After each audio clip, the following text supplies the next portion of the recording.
Let's do this thing, folks. Sunshine State Showdown, covering all the biggest sports stories in the Sunshine State. We are your tour guides, Brandon Kravitz, Zac Blobner, the best 1-2 punch since Wark Dunn, and Mike Allstott, my friends, on air all across the state. Orlando, Miami, Jacksonville. Shout out. Almost timed that right. You had a window. I had to quite the window. It was wide open. Birds were flying in at one point during that window. Shout out to St. John's River. Find us streaming on iHeartRadio today and our video stream on Facebook and Twitter of our great affiliates at 96.9 The Game, at The Game Jackson, at 940 Wins. Zach, hockey is back, or it's at least coming back. Here we were yesterday talking about Frozen movies 1 and 2 and our full Frozen breakdown. And then boom, hockey decides to make its triumphant return. I think the foreshadowing here is tremendous. Are you giving us all the credit? It was all us. Yeah. That's how we're rolling with this.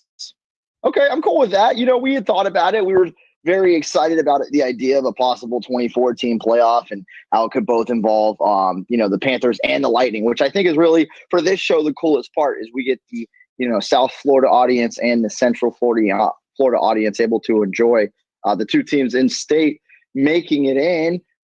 Gary Bettman, geez, talk about dialogue yesterday, right? Like he broke down every nook and cranny, Brandon, of what we were going to expect from this return to play plan. I like it for the most part. Now the Lightning did vote no on it, and there's definitely more votes to come as far as specifics on how certain things will be situated. But the Lightning did, like I said, vote no because they thought it should have been a smaller playoff, one that we're more used to, accustomed to, which is perhaps the 16 teams. But nonetheless, and we've talked about this in length, any capacity that we can get sports back, including the NHL, we're on board for. All right, it's time for the opening round. Since you already touched on one of the things I was going to bring up, which is why did the Lightning vote this down? This seems like a great idea. I like what Gary Bettman and the NHL have come up with, and I find it amazing, quite frankly. Let's start with this. Why is it a better idea? Let's start with this, since you're on board with it. Why is it a better idea than the normal 16-team playoff? Because you get more teams involved. You have more intrigue. You can throw more games on TV. If you're scrapping the regular season, the obvious plan is, well, we need to play more games in order to satisfy TV partners, but we find it unnecessary to bring teams that don't have a shot of making the postseason back to play, the same thing that the NBA is going through. That's the reason I like it. And honestly, where we are right now with dealing with the entertainment world in chaos, trying to figure out how you're going to put entertaining TV in front of an audience, I'm all for leagues trying different things. I want to see different right now. We are more accepting of it today in any facet, whether it's sports talk radio. Hell, that's how we started this show. Or you're putting on an actual sporting event like these leagues are. I'm all for different, and so I'm basically signing up for just about anything that deviates from the norm. That's the reason I like it. Yeah. Okay, I hear you. I mean, for me, I don't need to deviate from the norm. I'm on board just to get what we expected back, what we are, in some essence, deserved as sports fans, especially watching a full regular season and seeing that not only in the NHL, but the NBA. I mean, I think that Stanley Cup playoff hockey is something, again, we're starving for. Okay, so you answered one of the questions, and there's the obvious, well, more teams, more people watching, more people care about it. Let me ask you this question then. Do you think it's fair to the teams that would have made it in if it was a 16-team cutoff? Is it fair to the teams that would have made it in? Well, they're already in. So why would that be unfair to them? I'm asking you. If anything, you asked me why the Lightning voted no. I'm walking you through the thought process. If anything, it would be more fair to them because now those teams have a better chance of making it out of the first round than they did before, I would think. Because those top 4 seeds aren't playing in the first round. The first round isn't the first round either. I mean, they're potentially, if they do win, let's say they were one of those bottom tier 16 seeded teams, they're going to play the team that they would have played anyways. They don't necessarily get an extra round. They're not afforded a different level of competition after they get through the opener against one of those extra teams that gets in. They're just, again, playing. They're at where they would have been regardless.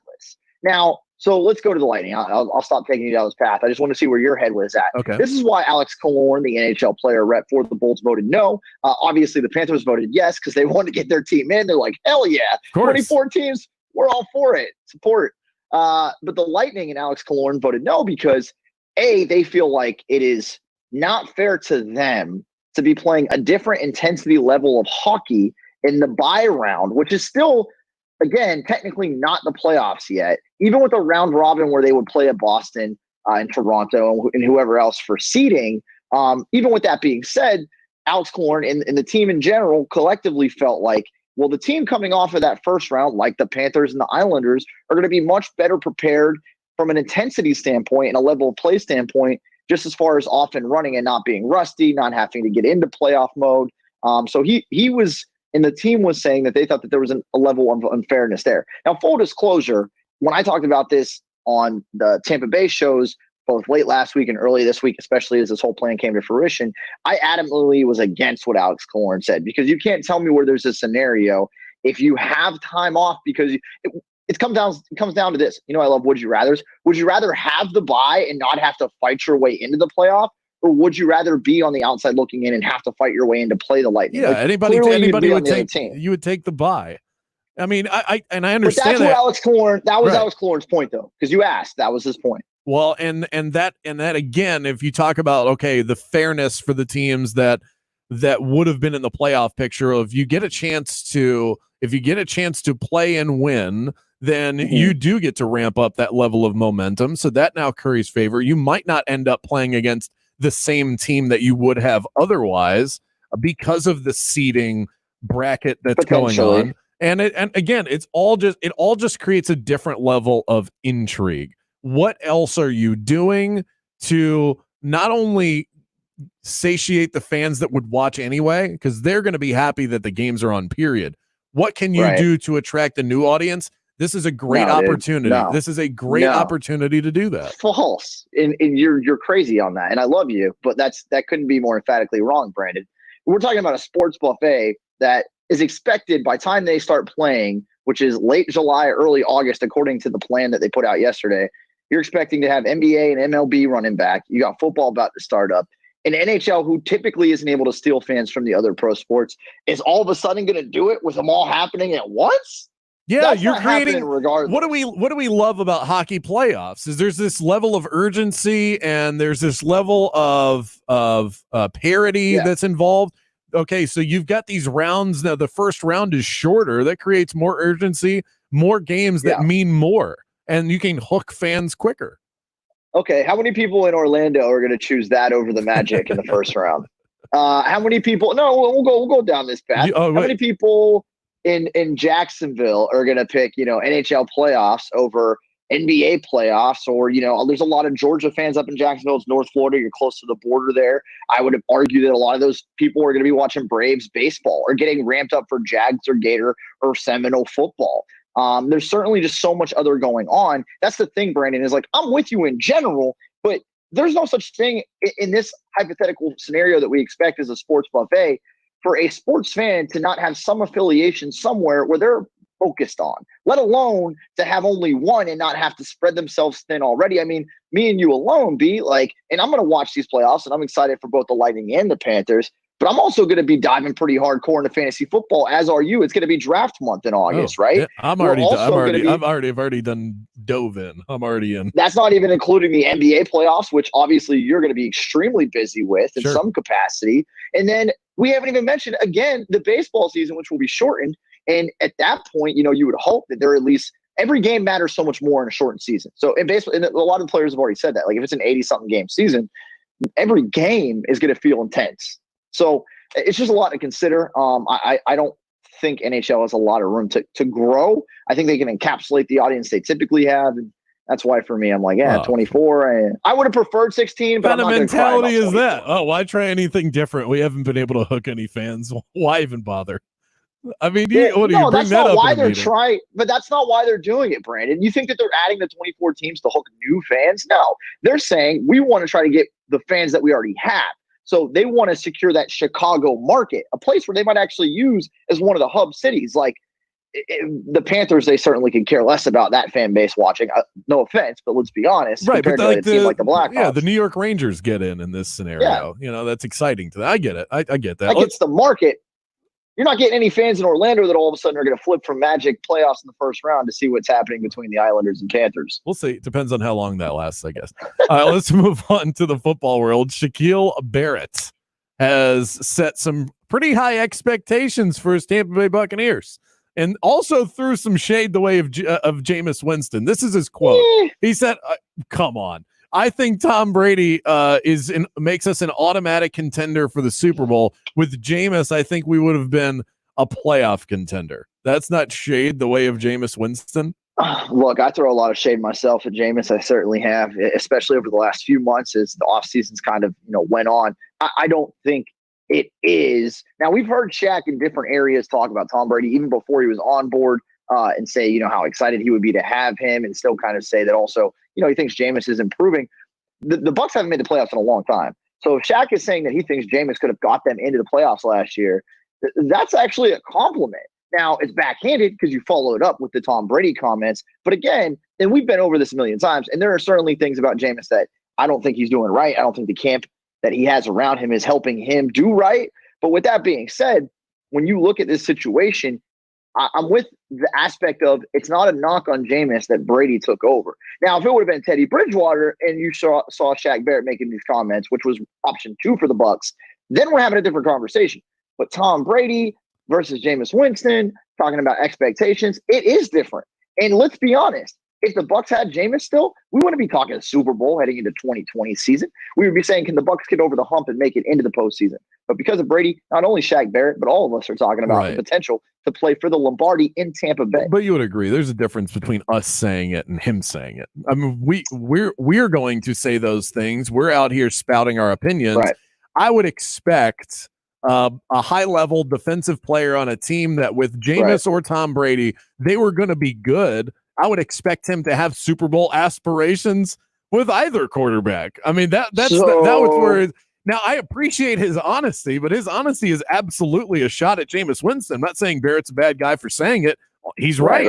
He is spot on with that assessment, but that assessment does throw some shade the way of Jameis Winston. I tell you right now, if I go home later tonight and I'm like, honey, you look pretty, but she's looking better, it's not going to go over well. And that's kind of the way that went down. You wouldn't do that. You would say it flip flopped because you're with your girl and we're with Tom Brady here in Tampa Bay. So you would say, honey, my ex is like, she's still cute, she's doing all right, but like you're blowing her out of the water. Like it's not even close. That's what I'm saying. So it is flipped. And the last thing, real quick, remember with Shaq, he comes from a team in Denver that won with a guy like Peyton Manning who came on board, right? Similar to what Tom Brady's trying to do in Tampa. And then they flipped it over and they've struggled since. So he's seen guys that aren't legendary step in, and the idea is playoffs, not Super Bowl. So he's already been through this in a way, or at least the guys he played around in Denver were. So Chris Vasquez in studio with us today. He's called the opening round. Now, around the corner, much like the NHL trying new things, the NBA toying around with some new ideas, we love doing this on this show. We have a brand new feature for you right around the corner. It's Blobner's Big Bite. Next.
The Sunshine State Showdown just keeps on rolling. Brandon Kravitz alongside Zac Blobner. You can find our live video stream. Catch these beautiful mugs on Facebook. Follow any one of our many affiliates at 96.9 The Game, at The Game Jacks, and at 940 Wins. It's time for the newest feature to hit the showdown. Let's see what's on Zach's mind today.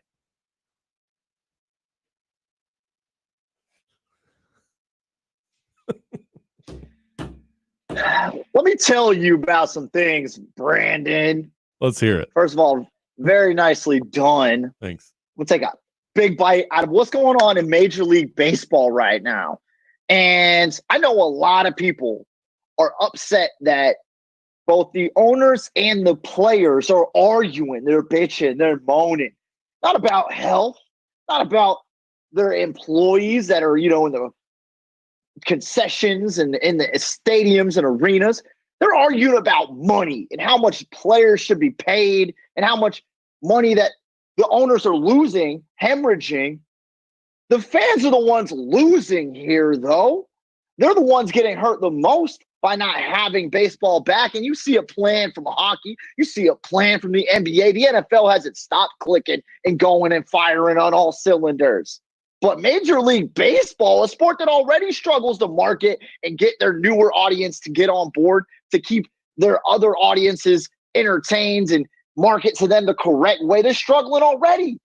Now they're going to not play perhaps a year before that they go on strike with the new collective bargaining agreement. We might not see baseball for 3 years if they don't get this figured out sooner rather than later.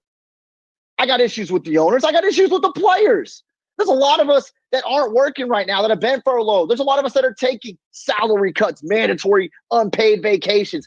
Crazy stuff is happening in this world. But you got players arguing with owners about this and that and pay. And I wish it wasn't in the public eye. I wish it was kept secret. And maybe the owners are leaking it on purpose to make the players look bad. Maybe. But you both look bad. And I'll tell you what, if that is the goal of the owners, they're doing it good because the players look worse, in my opinion. There's a lot to be upset about, but ultimately here, the fans lose. Get it together, baseball, or you'll be the fourth sport in the United States, and it won't even be close for years to come. The first of many big bites from Zac Blobner. And for the record, I completely agree with everything that you just said. I think if you look at these issues that the players have, the owners have, and you isolate them, I can totally get behind it. I can get behind all of it. But when you look at it like the flurry of news that comes out of they can't get on the same page and they're arguing over money and you've got billionaires fighting with millionaires, I feel like everybody is just, even though you can make a case for each one of these arguments, what Blake Snell said, I'm more okay with it than I think the average person is, but they're missing the point. They're missing the point, which is this country is starved, Zach, for entertainment in the form of live sports. And you get to be the one that's not like you need to do this for us. You get to do this for us. You get to be the ones that put a smile on people's faces and make them feel like everything's returning to normal. And you're under the safety and the care of Major League Baseball teams that are going to go out of their way to make sure that nobody gets sick because they don't want that falling back on them.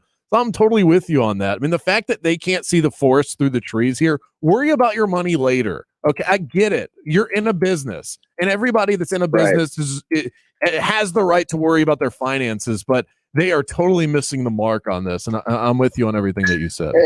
And one of the arguments for the other side of this is like, well, the owners are trying to get leverage now with this plan for the talks next year.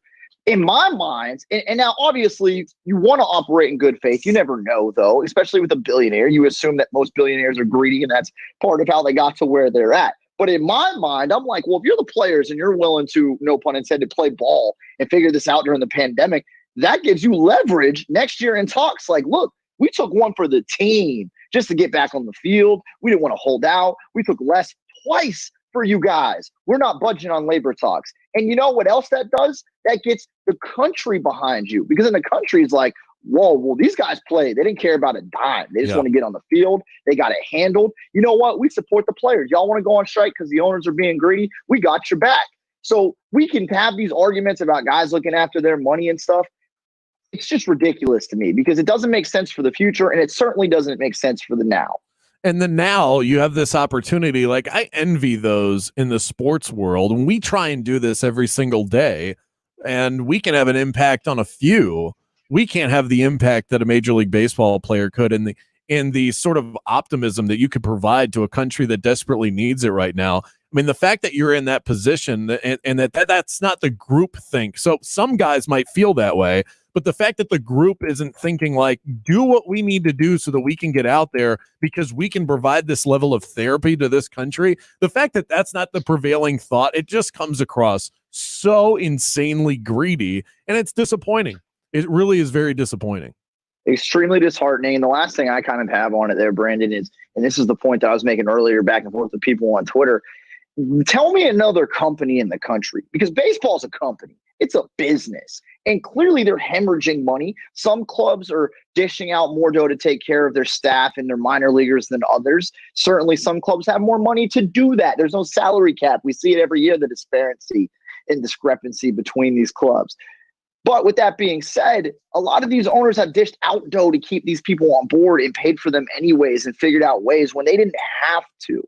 Yet we're getting to a point now where it's like, if you're a different company and you're trying to take care of your employees and top level execs are getting salaries cut and stuff, if somebody comes to you as an employee and it's like, look, this is what we can offer, you can not work and not make any money, or you can kind of just tough it out for a little bit until we can get back on track. There's normal people all across the country. There's people we know directly that have been asked questions like that. And I don't know one person that hasn't taken that deal that has been like, nah, I'll just quit, or I'll just get fired, or I'll figure it out. I don't know one person. But in baseball, apparently that's the common sense amongst the players. And you take it out of sport, you look at it from business, I don't know how you can make sense of it, again, comparatively with the country. Yeah, and I think it all really falls back on one thing, that baseball is far and away they have a far better players union than any other professional sport. And I mean, the NBA's is pretty good, but their relationship with ownership and with Adam Silver is strong, and so they can move past some things. And the fact that, I mean, what Major League Baseball had going against it, not only the super strong players union that doesn't let their players take a dime less than what they've signed on the dotted line for, is the fact that their season had not started yet. And all of this isn't like, well, let's see if we can get you in the rest of the games. You're talking about a Major League Baseball season that was just about to start, and that had not started at all. And so you're bickering over every single game, not just, oh, we've got a few games left and then we'll expedite the postseason. And so baseball, really, of all the sports that have had a rough go as far as the way that this all went down, you would agree Major League Baseball's timing was the worst of all of them because of the way that it fell. 100%. And at the time, it didn't feel that way, but now that it's been dragged out, and it's 3 months down the road now. It's 3 months down the road that they should have been playing. The other leagues are like, look, we're just trying to get the playoffs in and finish up. We only need a month. Baseball needs more than a month. They need several just to get to the playoffs. So, and I had this argument even earlier this morning. I was like, it's flipped now, because now it's like, well, hockey and basketball, they're good. They got it figured out. They just got to play for a few weeks. Baseball, they're the furthest apart, and they got to play the longest. There's an issue there. And you start playing baseball after all this, Brandon, and football started up, back to our hockey argument in the first segment. You think anybody's going to give a damn to watch these people bitching about money during football season? Right. I'm going to tell you, I love my Rays. I'm going to be the first one to say, hell no. Hell no. And it's and it's upsetting for you when you look at this through the eyes of the Tampa Bay Rays, and for Rays fans, that Blake Snell has become the poster child for the players that don't want to play for a dime less than what they've signed on the dotted line for. And I would assume that's Blake Snell's not known in town as a greedy guy. He's not known as a bad guy, yet he is now the poster child for the greedy Major League Baseball player. That's what he's known for at this moment. That's unfortunate. Yeah, it is. And I mean, listen, he signs flips agents. Now he's got Scott Boras. That happened overnight. Certainly not helping his case. This is a guy who signed a 5-year extension, a good deal last season with the Rays, to where they basically have easy control over him through 2022. So you're talking about 2 more years after this season where the Rays own all of his stuff that he just signed on board for. So you want to sign Scott Boras and you want to set yourself up for a Garrett Cole type of payday down the road. That's fine, man. But that ain't tomorrow. That ain't even next year. That ain't even the next year. So I don't know where his head's at. I like Blake a lot. And listen, I will say this in defense of him and any of these players and anybody that's making decisions right now. All of us, because of the quarantine, the pandemic has driven us all to areas of a little overthinking, right? Or a little bit of anxiousness or craziness that we wouldn't typically have in our heads. So I don't know where anybody's headspace is at right now. And I try to give them the benefit of the doubt. However, that's what gets frustrating too, though, because as we try to get back to normal, you would assume people want to do that sooner rather than later. But when push comes to shove, Brandon, not just athletes, there's a lot of people who aren't on board with that. Yeah. Well, I mean, that's where I know that this may come across a little bit confusing to some, but I don't look at Blake Snell and judge him harshly for what he said. I look at the players as a whole and the league as a whole. And I say that that's the problem. It's not any one individual that has an opinion on what they make or what they're not going to make. It's the collective that's the problem. It's the majority that's the issue. And here's the thing. And if the owners really want to play the trump card, what I would do if I were them is I would say, listen, we're keeping certain staff members on board. Some clubs are keeping their minor league players on board. I would say if we don't take these cuts, then we have to find room elsewhere to make this money up. We're going to fire all these people. Sign this line and we'll do it right now. Wow. Tell me how many guys would sign that line. Tell me how many guys. But isn't that essentially what it comes down to? Yeah. I mean, it might not be verbatim said like that, Brandon, but that's the world we live in. And that's why all these companies – look, I can tell you that, without speaking directly about myself, I'll speak generically that I know that our company is certainly working in that realm of like, look, some of us have to help the others to stay on board by taking hits here and there. And ours not the only one. There's a lot of companies doing that. Yeah. But again, baseball seems the only one where I hear employees that are there that are like, nah, screw those people, or, we're only worried about our money. It does come off as selfish. And again, if that was the point of the owners and that's why they leaked it and it was to make the players look bad, mission accomplished. All right, so our next guest is Michael Lubitz. I've got a question for him I can't wait to get to. When did Stephen Ross become Jerry Jones? I'm going to ask him that question next.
The man, the myth, the legend, Michael Luby Lewitz. On air 940 wins Miami Sports, part of the iconic Defo show, weekday mornings, 6 to 10 a.m. Luby, let's start here.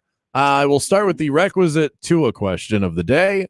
Reports say that Tua will be competing for the job. This out of the Miami Herald, Barry Jackson reporting. No, let's make sure that we have this right. This doesn't say that Tua will be getting healthy enough to compete for the job. It says that Tua will be competing for the starting job. Your thoughts? Like we talked about, it makes sense that he would be, quote unquote, competing for the starting job, just like Ryan Fitzpatrick said he expects to compete for the starting job. He's not going to come into camp and just sit there and loaf around. The guy has been a starter, the last year, 2+ years, almost 2 years at Alabama. So he's going to have the starter's mentality, and I appreciate that in him, and I appreciate that it will be a quote-unquote open competition. I still don't see him starting from day one, and I still don't see him starting early in the season, especially with this offseason. Now, look, Mr. Brandon Kravitz I might have been totally aligned with him in thinking he would start early in the season if they had a full offseason. They haven't. They're not going to have mini camp. They're not going to have OTAs. I don't know what it is that they're going to have. Yeah, I believe the NFL is going to have something because they haven't backed down from this at all. But in this odd offseason, the guy that injury was such a big question mark for the whole draft process, to then say he's going to start day one, I don't see that. I do see him playing this year, and I do see him possibly starting at some point this year. I see it later in the season rather than early in the season. If it's to a quarterback, a more general quarterback question here, I saw Chris Sims had some rankings out for guys, top 40 quarterbacks in the league. He had Tua ranked as 40th. So he had Dwayne Haskins ahead of him. He had Justin Herbert, Taysom Hill, Mitch Trubisky, just to name a few guys ahead of Tua. Yeah, he was ranked. He was ranked 38th, I believe. So Tua at 40. Is that a fair ranking, and where would you put him closer to? The funny thing is, Chris Sims, because he nailed the Lamar Jackson prediction, he gets a lot of credit when it comes to quarterbacks. If you look at his rankings, they're usually asinine. Like, he puts Aaron Rodgers in weird places and Tom Brady in weird places. Like, he's a guy, and I actually like him when I've heard him do analysis. His analysis isn't horrible. But when it comes to rankings, he's a guy that I think that's how he got a lot of attention early on, by doing screwy rankings. So he just went with it, and he nailed it with Lamar Jackson. Like, he liked him the best in that draft. And Lamar Jackson went late in the first. And then Lamar Jackson won an MVP in his second season as a starter in the NFL. So Chris Sims looks like he's great with rankings. I don't like his rankings, and I think that's asinine. I don't think Tua is a top 20 guy, because I don't think he's going to start right away. But he's not the last. If it's 40 guys, I wouldn't put him the last guy. Exactly. Taysom Hill isn't even a backup. Tua's going to at least be the backup. And he'll probably at some point be the starter this season and definitely into the future for the Miami Dolphins. Taysom Hill, the Saints can give him a lot of money and say he's the future. Teddy Bridgewater backed up last year, and Jameis Winston will be the backup this year.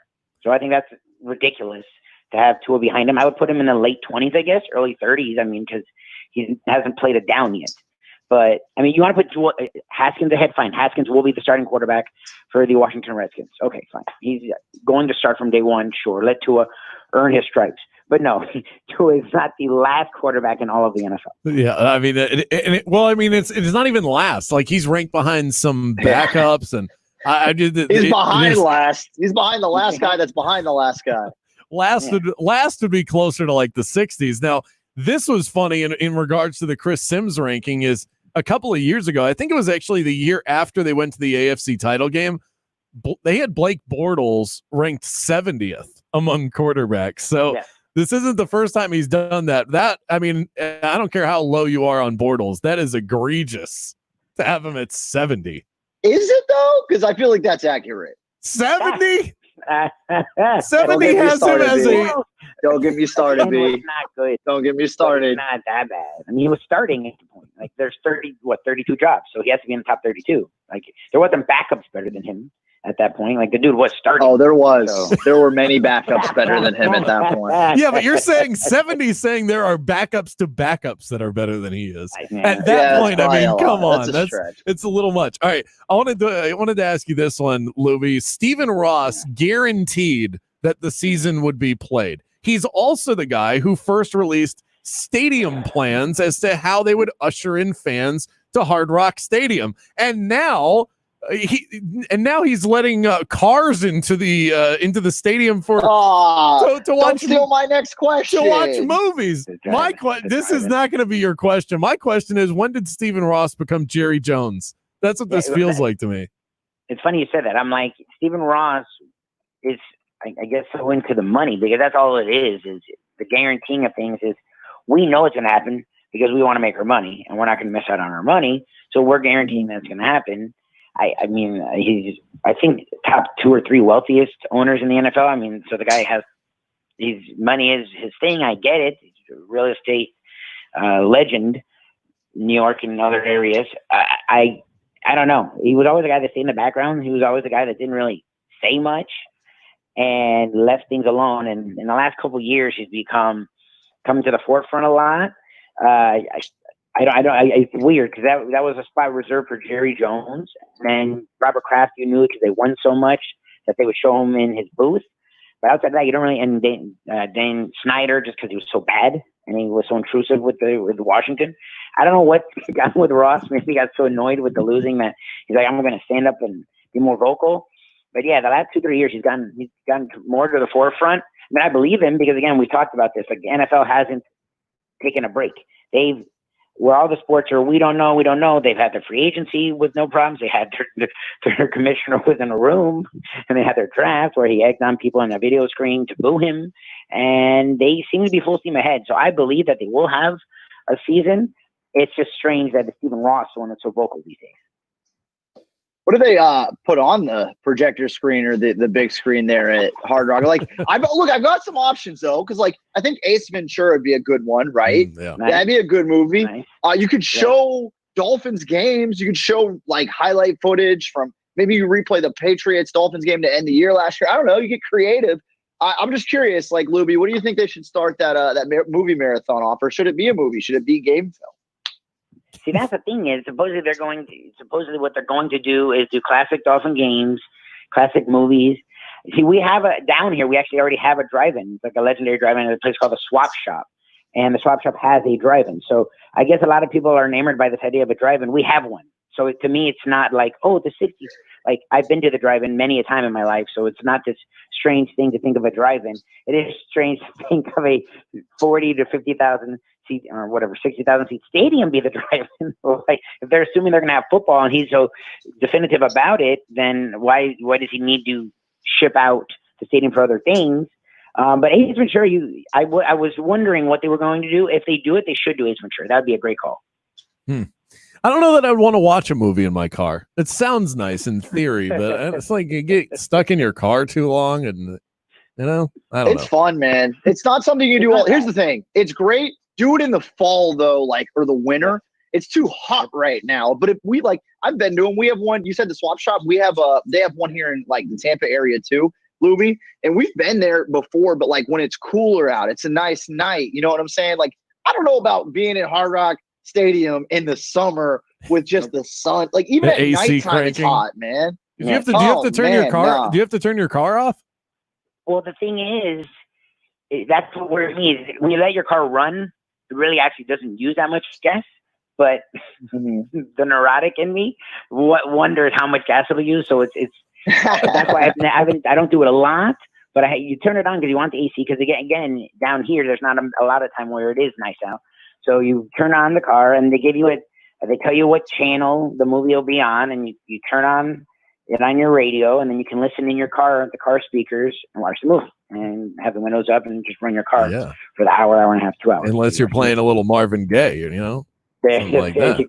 The romantic Tammy Kravitz. Michael Lubitz on air, 940 Wins Miami Sports at Defo shows on weekday mornings on 940, 6 to 10 a.m. Thanks so much, Luby. All right, guys, be well. I'll talk to you Friday. All right. That does feel really old school, going to a drive-in movie. I would do it just to say that I did it, especially at Hard Rock Stadium. I think that would be neat. You go watch like a I think it's unique. Marvel movie marathon over there. Bro, I would be all for it. Again, the weather is the only thing that bugs me, but yeah, drive-ins are cool, man. Yeah, and you can't. I mean, in South Florida, you can't leave the windows down, because then you get eaten up by mosquitoes, or an alligator will come and get you, something like that. They'll probably keep them out. Anyway, I saw a video today on Twitter of some woman was like brushing her alligator outside of her house. It's like, can Florida stop out Floridaing itself? It's just at this point we're just embarrassing ourselves. Look, man. Hey, Florida's one of the fastest reopening states, baby. You got that right. I think we got some things to hang our hat on when it comes to the pandemic. All right, let's cover the entire state. Coast to coast is next.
As our state starts to open back up, special shout out to those doing so. You can visit keepfloridagoing.com, find out which businesses in the state are opening back up, where you can get takeout, get your car serviced, great deals on dining and all of that. Keepfloridagoing.com, powered by Contender Claims Consultants. Orlando, Miami, Jacksonville. If you miss our show live, you can find our podcast available daily on the iHeartRadio app. It's simple. Just type in Sunshine State Showdown. Every day we close out the show going pillar to post. We cover every inch of this great land, going coast to coast.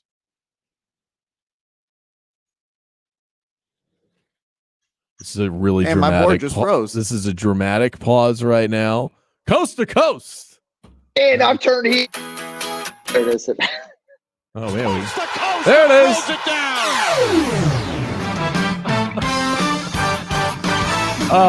The beauty of live radio. I swear my board just froze. This is what happens when we let Chris back in the studio. Yeah, one shot. That's how it is. Chris. Okay. One shot. All right. Blame the producer. I see how it is. We don't have access to the buttons. You're over there. You got the deer in the headlights. Look, what's going on around here? Damn technology. You live by it, you die by it. There you go. Quote of the day. All right. We will start on the ice. Zach, should the Bolts feel bad about Tampa Bay not being considered as a finalist to become one of the two host cities? Yes, because they get considered for everything else. The All-Star game was here a few years ago. They're one of the closer, hockey teams to the commissioner. Gary Bettman and owner Jeffrey Pinnock are tight. This is a slight at them because they voted no on the 2014 proposal and that leaked. This is payback from the league. It's BS. I'm confused why Orlando is not considered a host city You're done. for this I'm out. event. Goodbye. What is going on? I don't understand. Everybody else is playing here. NBA, MLS. What is NHL too good to play in Orlando? Oh, because you don't have a team here. Come on. Play at RDB. We are the hub. We're the sports hub. Central Florida. Bring it. Sticking with the ice, the Florida Panthers take on the New York Islanders in round 1 of the playoffs. Kravitz, should they have lofty expectations or just be happy that they're in? I'm going to go with just happy that they're in. I don't think anything involving the Florida Panthers should be lofty. In fact, I didn't even get a chance to ask my Florida Panthers question all queued up for Michael Lubitz in the last segment. We often forget about them. They're like the redheaded stepchild of this state, but I'm happy that they're in the playoffs. We'll see how it goes. It's ridiculous. First of all, Quinville, Coach Q, he don't play games like that, bro. They're going to have lofty expectations. I don't think they're going to reach them, but they'll have them. Moving over to the NFL, Bucs O-lineman Ali Marpet did a Zoom call with the media today. We noticed his record collection in the background, headlined by Leon Bridges' Good Thing. Zach, what is the best album or CD that you own? Woo, I'm still working on my vinyl collection, you know what I'm saying? I got a couple albums from Hall & Oates, big Hall & Oates guy. The Guardians of the Galaxy soundtrack, underrated really soundtrack, by the way. That one I play a lot of. But yeah, I'd go with my Hall & Oates collection. I'm a big fan of that. Hall & Oates and a vinyl collection? I didn't realize Zach was such a hipster. Bro, don't hate on it, dude. Don't be a hater. You can find them at your local green tea cafe, I guess, after the show is over. I enjoy the 2020 Experience by Justin Timberlake, one of the better albums from Timberlake. Sticking with the NFL, moving over to Jacksonville, the big takeaway from new Jags offensive coordinator Jake Gruden's first digital meeting with the media was he will feature the tight end position a lot. And we are back to Tyler Eifert. Kravitz, is he worth a fantasy football bench spot? I'm going to go with a hard pass on that one, but I mean, it's going to be another year of Josh Oliver, Tyler Eifert hype, and I don't know that it's in the cards. He has a hard time staying healthy. They've got a load of other options for Gardner Minshew to choose from. He's already linked up with DJ Chark. Dede Westbrook's a guy that might go into the season underrated. I have shown my love and affection for Laviska Shenault out of Colorado, who they got in the second round. I just don't know where Tyler Eifert truly fits in for fantasy relevance. Maybe an important player or two in a game, but not for fantasy purposes. He fits in where every tight end last season fit in, besides like George Kittle and Travis Kelce and Zach Ertz. I mean, it was a wasteland at that position. You know, just like a million other random-ass dudes at that position last year, that this season, some point, somebody will pick up Tyler Eifert. He will be your waiver wire warrior of the week, Brandon. I can't wait. Now, I'm not saying that won't happen. I'm just not drafting him. It would be like a streaming situation where my tight end's on a bye. I'll go, okay, Eifert, this is the week to get Eifert queued up. Moving over to the Diamond, Blake Snell signed a new agent. To quote Kravitz, maybe you heard of him? Scott Boris. That's awful. Maybe you've heard of him? There you go. The former The former Cy Young Award winner signed a 5-year extension with the Rays last season. Zach, does he make it to the end of that deal at the Trop?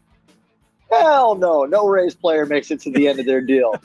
Ever. I have a better question for you. Does the Trop make it to the end of that deal at the Trop? See, why you got to make it personal, bro? Well, we're having a nice show. We're having a good time. I am simply come at me like that. I'm simply asking a question. All I did was ask a question, and he's I just hope we attacked. make it to the end of our deal the way things are going right now. All right. Go enjoy your green tea cafe. All right. And your Hall & Oates album. What happened today? What is this? That covers it, folks. Thanks for spending some time with us. If you want to reach out, you can hit us up on Twitter. He's at Zach on the mic. I'm at Brandon Kravitz. Shout out to our producer for the day. An incredible job outside of that little part at the end. Chris Vasquez, ladies and gentlemen. We're back tomorrow at 5 p.m. covering all the biggest sports stories in the state of Florida. And if you miss us, you can find the podcast available on iHeartRadio. Just search Sunshine State Showdown. Hit that download button and listen away. Good night, Florida. We'll see you tomorrow.